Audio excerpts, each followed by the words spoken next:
Good evening. This is Norma Cowie here. I think I'm a couple of minutes early. No, it's actually showing 1 minute early for my mental mind treatment on a Monday night. I invite you to be able to um, chat with me by typing in the questions that you would like me to address. Mental mind treatments is something I learned many, many years ago and have used for myself and clients for quite a long time. And also, I will teach certain students how to do that if it's in their, you might say, the agenda of where they're going. You might want to say, well, what is mental mind treatments? When I first learned this, it was actually called spiritual mind treatments. But I realized over the last, say, 5 years, that people didn't necessarily relate to the word spiritual as much as philosophy. And so that's why I decided I would call this mental mind treatments, because it's not exactly the same as I learned, because I've added in my psychic abilities, and sometimes I talk about a lot more other things. So I see Cheryl Ann is on here. Can you please put your question in, Cheryl Ann, so that I know where I have to, what would you say? Look at it directly so I can, go for the absolute thing what you want to know about or clear or understand more of, etc. That would be really important. Now, I'm hoping there isn't a really delay on this. I'm still learning this. This is what I think my about third or fourth, maybe my fourth week. So it's been 4 weeks, and I'm still on a learning curve a little bit about how this actually operates. I tried to figure everything out, but sometimes I'm not always absolutely right on the money with everything. So it's always kind of interesting to do this.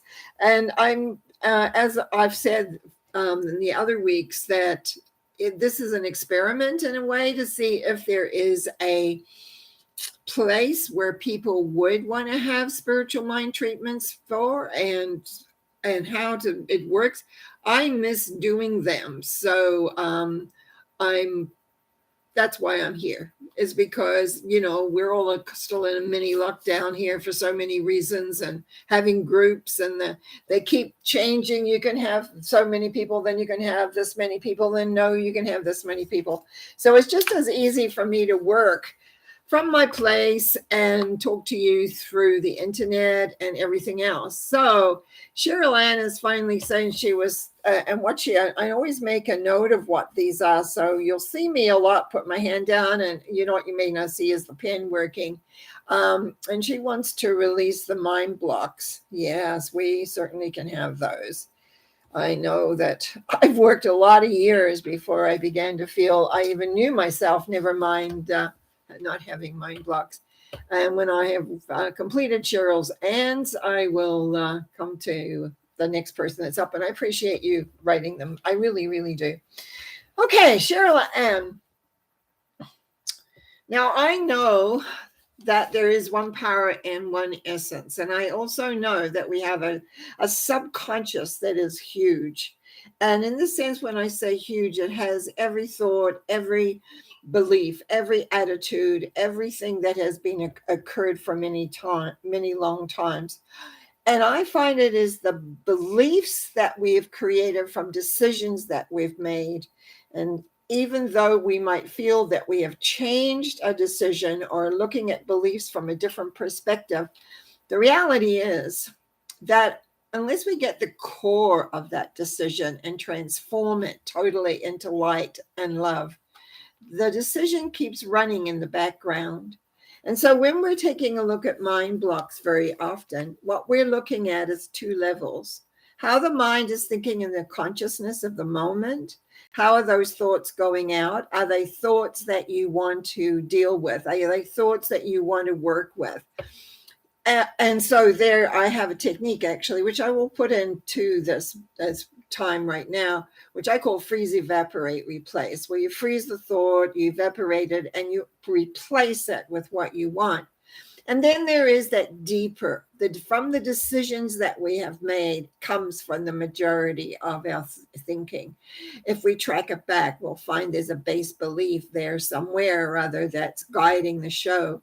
And it is that area of your subconscious mind that I want to put in the love and the light, to let go of decisions that say I am less than, to let go of the decisions that say also I want to do it my way. This is how it's supposed to be, and allow freedom to come into the thinking process so that you think freely and you're able to perceive of, you might say, alternate ways of creating the reality that you wish to be in.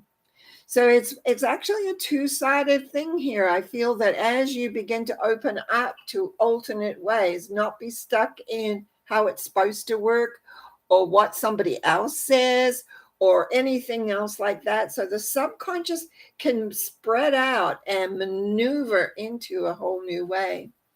It is the knowing of this, the knowing that I have been given the insight to see that it is that deep subconscious decisions that actually spawn these little thoughts that go out that we can also work with to transform and change. And I give thanks in knowing that these big, deep decisions of statements that life or the process is supposed to work this way or that way, that is released, redeemed, purified, and transformed with the divine light of love. And the light of love, as it comes in, begins to create space for creativity, for mental creativity, for seeing things in a whole different way and a whole different perspective. And so I give thanks for knowing that this is true for Cheryl Ann, that she allows herself to relax and allows the old decisions, which create the belief systems, to dissipate into the ethers of time and space. What was operative before does not have to be operative now. There is only love, light, and support, and to allow that love, to allow the light, to allow the support to come in so that you can be all that you want to be in everything. So I give thank you for this. I say thank you, thank you, thank you, as you move forward into the knowingness that life is all that you want. So thank you very much for coming in, giving me your question, and I trust that will be helpful for you. Now I'm moving to Karen. I'm just writing a hang on. So she says, evening, Norma. Great. Saying, yeah, we had a transformation session yesterday. I love a treatment about staying motivated to do things I'm avoiding. Okay, let me see how I can write that. I just want to read that again. Of staying motivated. So it's about motivation.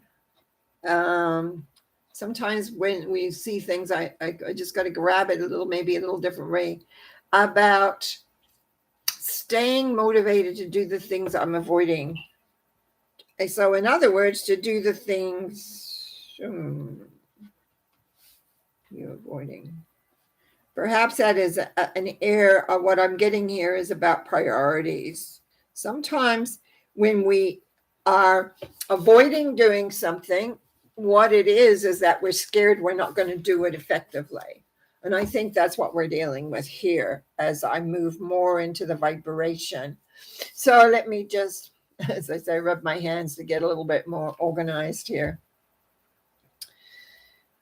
Oh, divine essence, Mother, Father, Son is one. And knowing that this divine light is within Karen, is within the essence of who she is, and vibrates it vibrates out.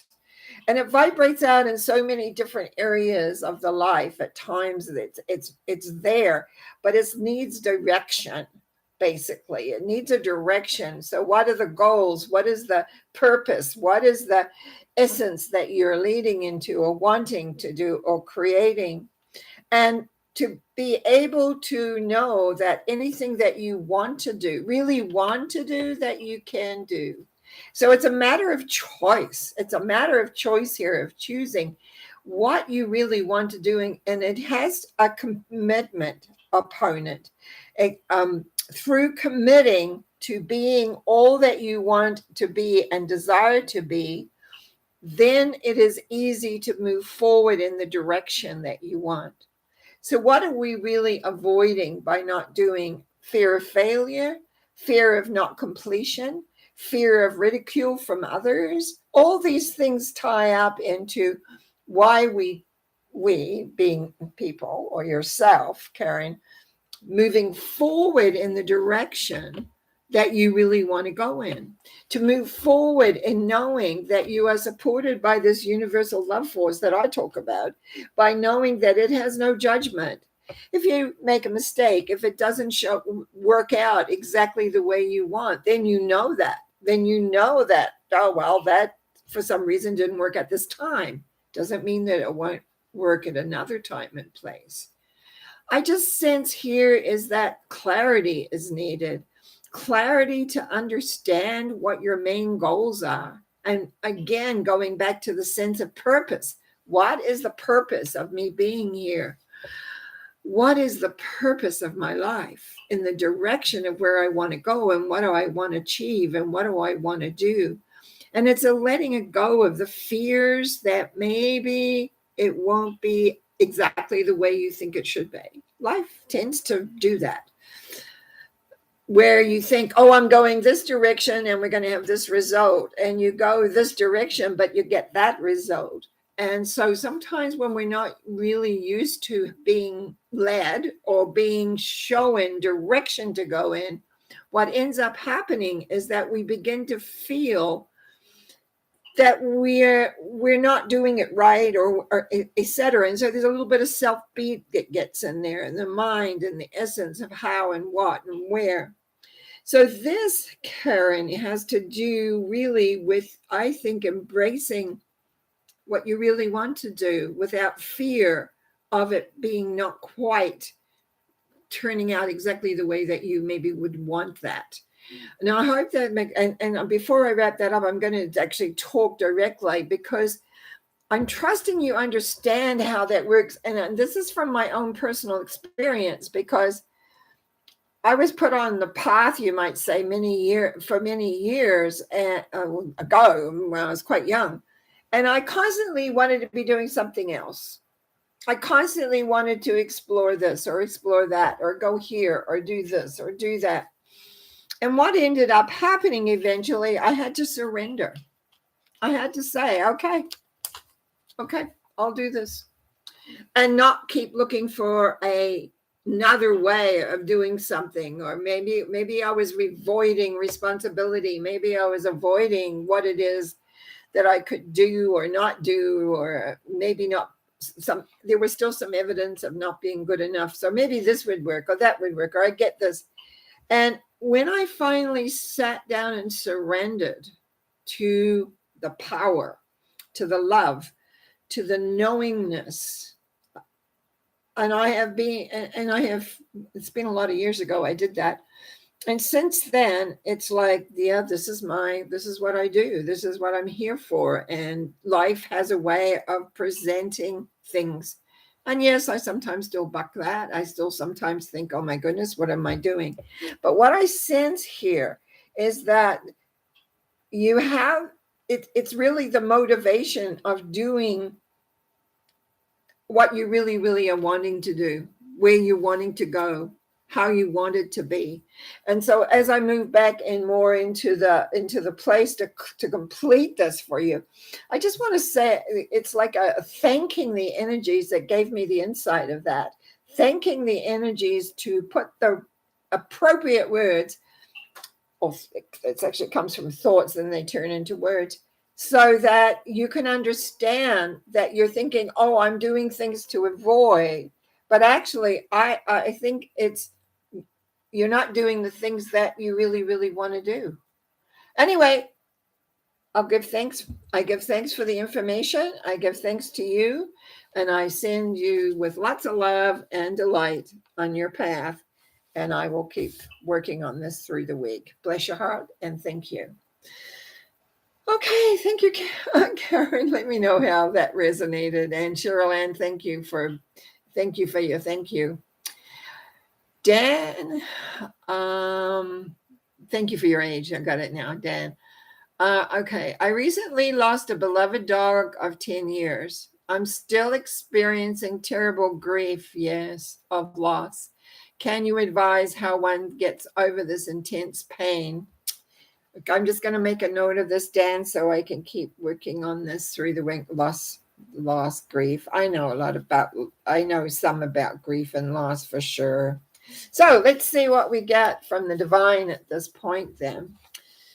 I know that in the one power of all things, I join myself in the mind, you might say mind link with Dan. And as I move into that space of being aware of the loss, it's like having a loss and the grief takes up all the space. And it takes a time for the grief to dissipate. And therefore, we do need to allow the time to have the grief dissipate so that the space that the grief takes up can be replaced with another energy. When we have a loss, don't ever undermine or think to yourself, oh, why am I still in this grieving process?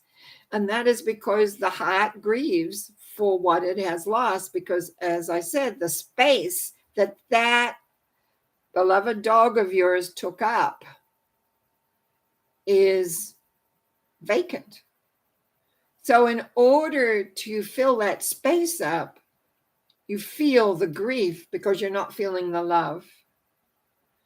And so it's about finding love for yourself, another aspect of life, something in life that gives you pleasure, even if it is a little tiny piece, in order to begin to allow the pain, the grief, the loss to dissipate. I know that this is hard, and I know that it can be projected over time. It's not one of those things that here today, gone tomorrow. You'll feel it in rush, like it's like waves sometimes that come in and the pain comes back. But trust me that in time, if you are willing to become open to feeling the support and the love of the universe, if you become open to the beauty around you, something that begins so that your mind isn't concentrating on the loss all the time, so that your mind begins to see from another perspective as well. Honor yourself and honor the time, but at the same point, not to get so caught up in that, not to get so caught, that's all you concentrate on. Yes, it's painful. Yes, it's sad, but we know that loss is a part of our lives. Loss happens consistently one way or another. But when we have something precious that we love, it leaves a hole. And at times that hole will get refilled with something else. But the key is not to be, and I'm going to use the word obsessive here, obsessive about the loss, because it's a natural thing that happens. Things that we love, whether it's for a short time or a long time, leave. That is the nature of the planet. And therefore, it is really important for you, Dan, to give yourself time to grieve. If you've already been, I don't sense that you've been grieving for a long, long time. So I just sense that you're in that whole place right now where it's hard to imagine a life without the dog. But at the same point, I want you to realize that there's more. And that's for you to make the adventure to find out what that more is. I just feel that you've blocked out a lot of things that could come in to give you joy and give you love and give you a sense of belonging. And I just know that the light is always there to eve, and like it's like a relief. I found when I really make connection to universal love source personally, when I have those moments of grief, which I still do over certain things, it's like I just remember that in the universal love force, it's there for me. And I can, when I'm ready, to let go of that and move back into the connection of knowing that I am loved beyond measure, and that all is, and basically, it's everything is copacetic in the world, as long as I recognize there's more yet to come, more belief, more ideals, more knowingness. And so I'm just closing up this time period by saying thank you to the divine for showing me, so I can replace it to you, that just accept, yes, that there is this grief, but also accept there's more things yet to come. You're not done, Dan. You're not done. You should know what I mean by that. You're not finished. And there's still more things to enjoy, and more things that give the pleasure and the love that the dog has taken up. So it's like accepting that, and still honoring that relationship, but also opening up slowly and surely by just being you and moving forward day by day. And I thank you for coming on and giving me the question. I trust this will bring some solace to you. And I just let this go by saying, and so it is. Amen. Okay. Thank you. And so I move now. Sometimes I wonder with when I'm in these, like it's like flashes. It comes that my words are not all. People who know me, that I kind of combine what I know with what's being given to me, so they moves forward. And I'm smiling because there was a time when I was. There was a time when I was. What's the word I'm looking for?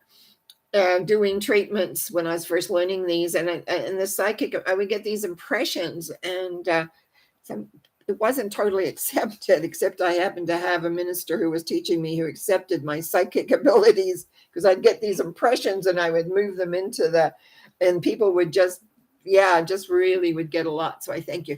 Anyway, back to Kayla here. Oh, good, but not gone. Okay, any treatment. All right, so I know that Kayla has headaches, and so let's see what comes up.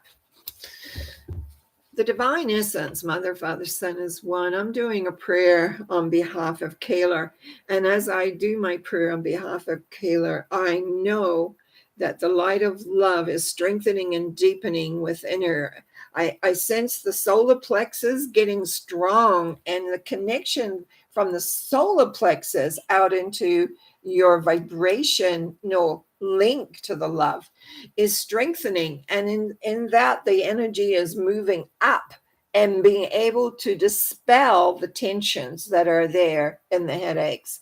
And it's like a whole new, it's like a fountain in a way that's coming up, like how when the water first comes up in a sort of a fountain, it's like it's there and it's wanting, but it's like it's coming from the solar plexus, the connection to the power. It's because it has power and it has love in through the solar plexus, and as it comes on up, it is just like water. It has power and energy and love, everything combined in it.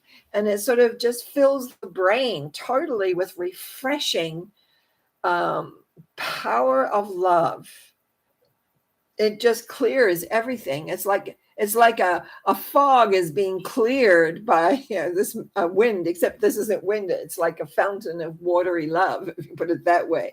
It is magnificent, and it truly, truly brings about a tremendous sense of love and understanding and being in all the ways that you are.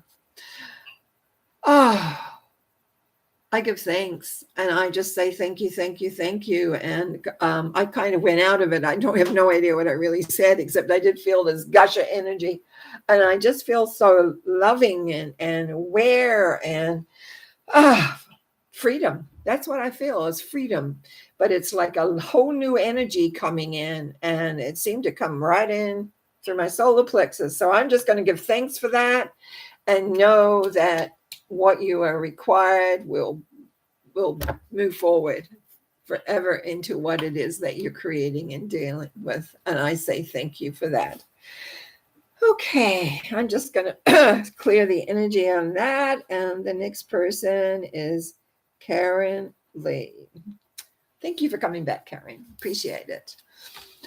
Okay, only sleeping a couple of hours during the daylight hours, and mine seems to be running consistently. I think we did this a couple of weeks ago or last week, even when asleep. Oh, yes, I do. I ever know that one. Feeling of absorbing massive energies. Can you give me some idea of how to reset myself?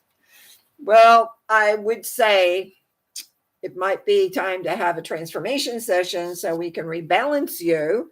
But that's that. So that would be one suggestion, and that I have to say because I know how that resetting can make a huge difference. Because I think our systems get out of whack. But let's see what I'm given in relation. I'm getting a lot of scrambled thought patterns. It's like, I don't know. I know that you know quite a bit about what I think I do and what etc. And you've heard me refer, if you were listening earlier, and I was talking about freeze, evaporate, replace. That seems to be coming up tonight. Seems to be a lot about mental stuff. I used freeze, evaporate, replace. And one of the books I wrote, Secrets for Living Happily, I wrote, I was about stating perish this thought because I didn't understand that actually what we were doing was freezing it, evaporating it, and then replacing it with a thought. It is really important to get into awareness of some basic things of what you want and what you're doing. So when the thoughts keep running, even when you're sleeping and it's still running, believe me, you're not sinking down out of the mental. You're not sinking deep enough, and that wears you out totally. And I don't know what you take for that. I don't know what's been suggested in other forms. But anyway, let's see what we get here regarding. And it's the sleep that bothers me, because if you're not getting enough, and I know when my mind goes and goes, if you're not getting enough sleep, you get too tired. And when you get too tired, you don't have a resilience. So I want to see what we can do about that. I forgot to make note of thoughts. It sounds like thoughts are continually going. And it's again, what do we? I know I learned years ago when I was on the road a lot to use the TV to get my mind to stop. Without shows without commercials, I found worked. Okay. I know there's one power and one essence, and I know that in that power I can connect with Karen Lee. And as I connect with Karen Lee, I allow myself to become relaxed, because as I move into the vibration, what I find is like, it's almost like hundreds of thoughts backing off at the same time. It's like reminds me of a volcano. When you look, the pictures of the volcano with the magma coming up and up, and like it's like a little performance, when you go to Vegas and they have that beautiful fountain out there that comes different, it sparkles all the time, but it has a rhythm to it. And this has a rhythm to it from what I'm seeing, but it's looking like lava. It's looking like it's hot, and I want it quiet in it. How do you stop a volcano? Basically, is that you have to have the sides come in and absolutely stifle it. But that's not what we want here. There are times when I use the love force energy to place different energies inside people. It's not something I talk about, but when I'm doing work with people, and I'm transforming things, I will often do that. And so what I'm going to do is allow it's like a liquid calm. Don't ask me what's in it. I have no idea. It's coming from the universe. And it's going to soothe the lava. It's going to soothe the fire that's inside. It's going to soothe it so that you can get relaxed. It's going to soothe it so that the thoughts are not going 200 miles an hour. It's because I have a feeling you can't grab the thoughts even. They just know that your mind's super busy, but you don't always know what on earth it's thinking or where it's going to be in command of it. So we want to just soothe. And it's like wrapping yourself in I'm getting a lavender color, a very light, not purple, it's too dark.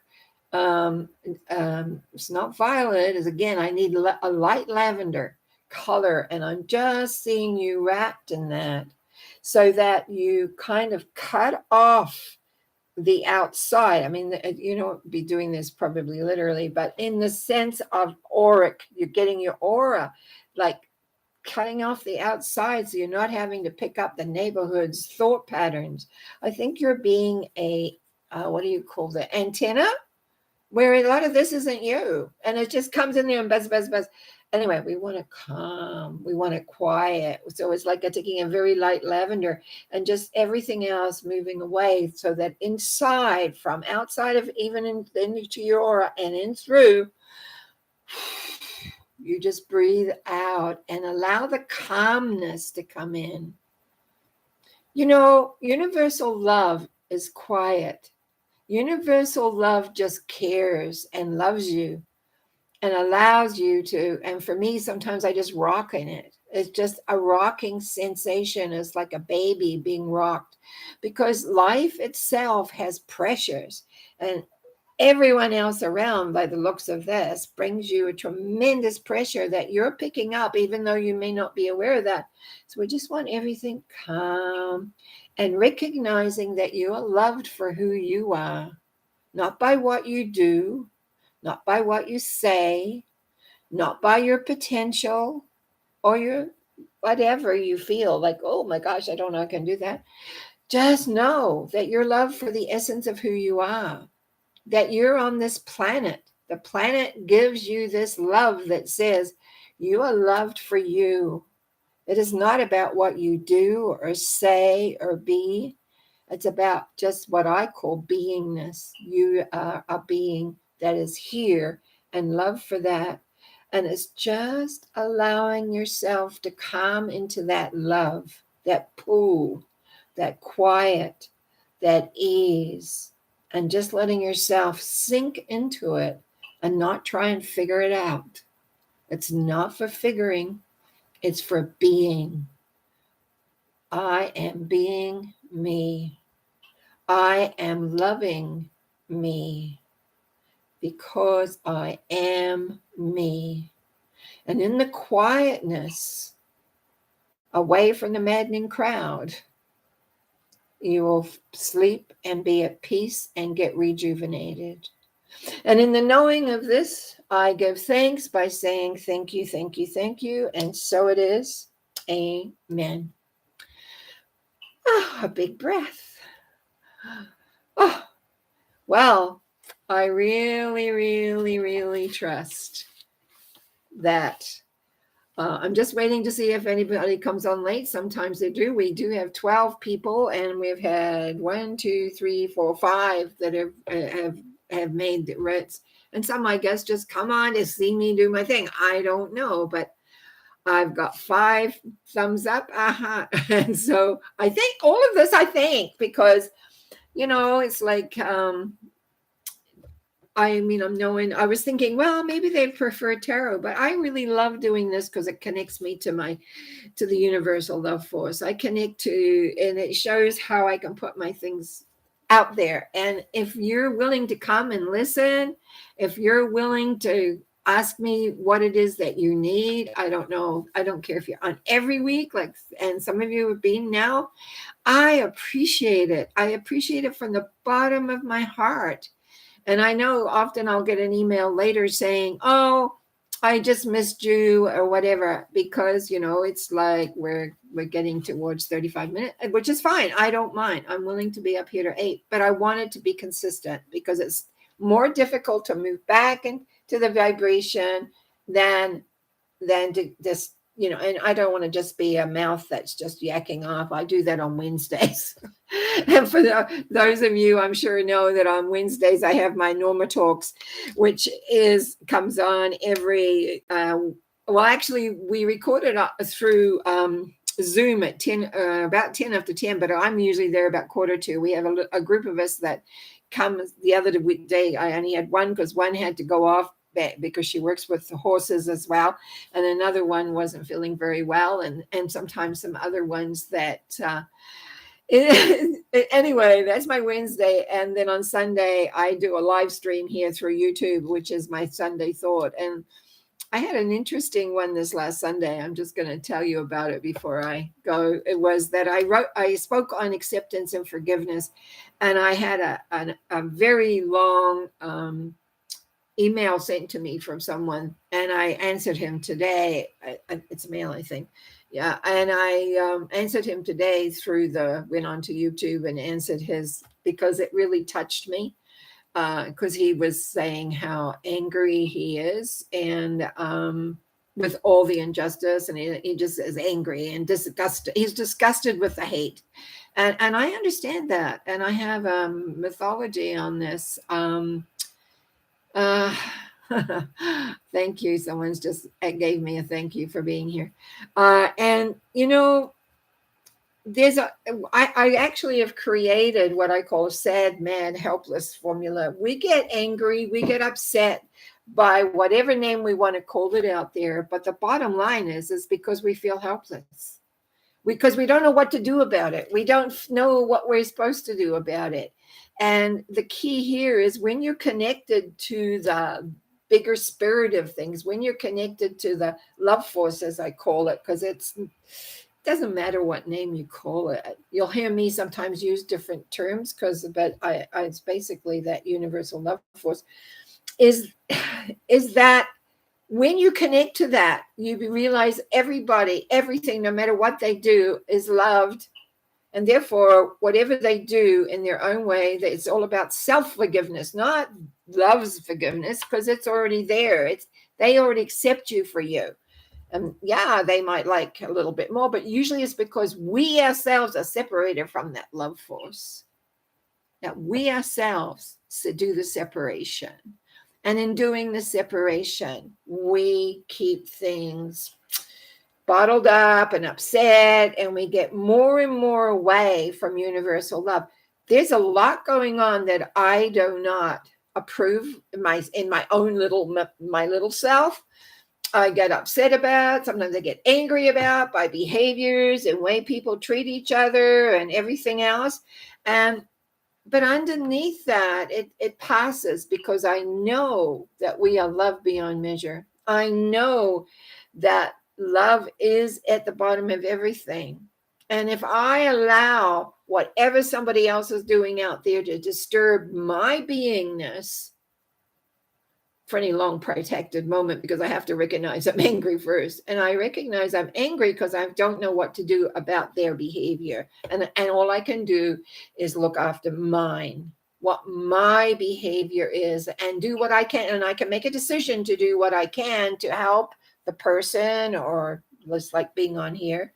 But it's like knowing that everything is. And I sometimes it's difficult when you're typing an answer in, if you're really getting through. But I know when I made my formula up, and I do that sometimes, I'll look at something so I'll figure it out. And I've got it actually right here. I'm going to read out what I wrote here. An event occurs in your life which overwhelms you, and you do not know what to do. And there's usually one of two responses. You will either feel sad or mad. In other words, either depressed or angry about the situation. Anger can be like frustration as well, those kind of feelings. If you go a little deeper, by taking a breath, you will find you actually feel helpless. And this is what I recommend to my clients. Go for your helplessness. Find out what that thought is that you're feeling helpless about. And then you at least know, okay, I think I'm mad about that, but really it's because I'm feeling helpless. If you reach beneath the helpless feeling, in other words, if you allow yourself to go deeper, you will find you feel unworthy for having the event of being any different. You feel unworthy because you can't do anything about it. And if you go deeper yet, you will find source energy, love. It's the source energy that's really, by connecting to the source love energy, you recognize you're not unworthy, but in fact, you are worthy. By taking the away from unworthy, you will realize you are worthy and therefore not helpless. When you realize you are not helpless, you can then choose to make a different decision about the event and deal with it appropriately. And that puts you in command of your life. Now, one thing people forget, when you accept the situation 100%, you are free to make a different decision. But it needs to be accepted 100%. And that's what we as humans don't do. We sit in judgment and we don't accept 100%.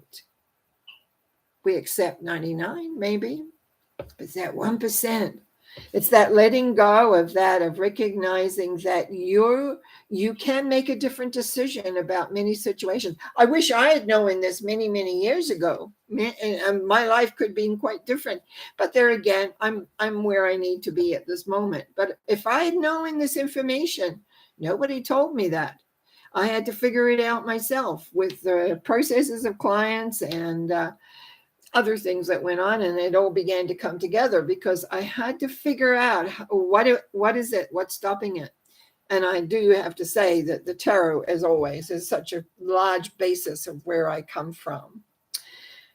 So on that note, I'm just going to give a final little prayer, if that's all right for everybody that's listening. Don't usually do this, but I'm going to start doing it right now. I know there is one power and one essence in the life, and I know that we are all joined together within that love and light.